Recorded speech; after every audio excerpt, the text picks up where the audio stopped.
in any years, or anybody, in a traumatic environment. I've seen the brother thrown out. Here the father... And they don't get thrown out. The kid bangs on the door at night. To throw out also takes a year, 2, 3. Right. The kids fall apart. Yeah. They fall apart. Now, the other children are sitting there and watching the father with dignity, loving that particular child. It builds a better relationship with them. 100%. And they don't say, ooh, so I don't have to keep Shabbos and I'll still get love. It's not an incentive. Ooh, great.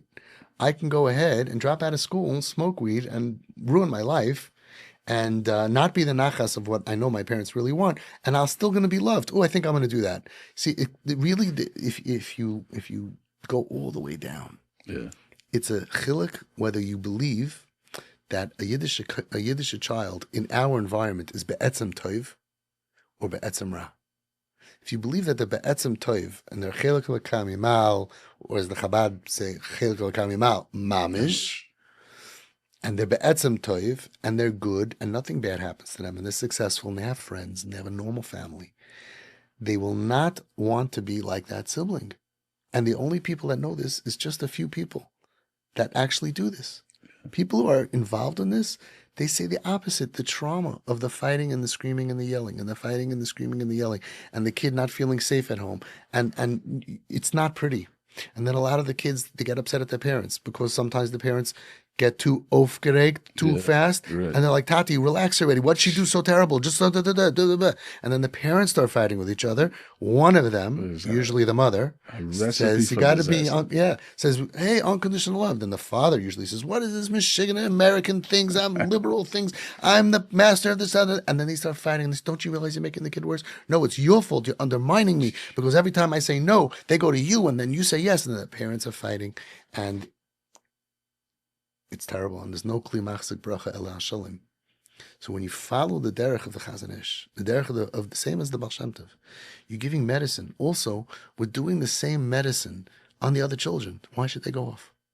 In other words, we don't go off because of brains. We don't go back on because of brains. That's what the Baal Shem Tov taught and the Chazanish taught. The Chazanish and the Baal Shem Tov said that the way to bring people back is with love. Now, they're talking up here, I don't believe in Hashem, I'm eating on Yom Kippur, I'm doing bad, and you think it's Bechira, because everyone has Bechira. So then why should the tikkun, the medicine for the problem, be here? Right. It's the wrong part of the body. Right. Adam kasher, sheyatza banav letarbus rois ulekfira, says the Baal Shem Tov. It's brought down in the name of the Baal Shem Tov, and it says that there's a good Jew, and he has banav, more than one. They went off letarbus rois. That's bad stuff, right? Ulekfira, atheism. Okay, so we're going to take him to Esha Torah. You're going to take him to this guy, to that guy. Vitziva ha Baal Shem Tov, lehoiv oisam biyoiser, umach mazois yetze mikfira. The Baal Shem Tov said, love them, lehoiv oisam biyoiser. Oh, we have to figure out. I love all my kids. What's biyoiser? Okay. Umach mazois yetze mikfira. Because of that, they'll come back. They'll come back. But I don't understand. Why should they have their cake and eat it too? If I throw them out of the house and it's freezing, then maybe one day they're going to say, I miss my tati. I didn't speak to my siblings. I'll come crawling back. Right. But if I'm going to show him I love you, and he's an atheist, he'll get worse. He'll get worse. Yeah. He'll say, I have everything. Yeah. Teretz is its medicine. It works the opposite. If you don't know the soul, you don't know what the medicine for this cancer is.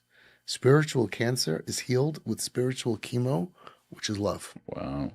That's the Baal Shem Tov. That is crazy.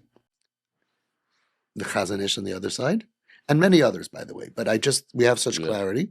The Chazanish says, what should you do? Yenasu l'mashcham, try to pull them in, ba'avoisois ahava, with cords of love. But then he says 3 words. Don't reject them.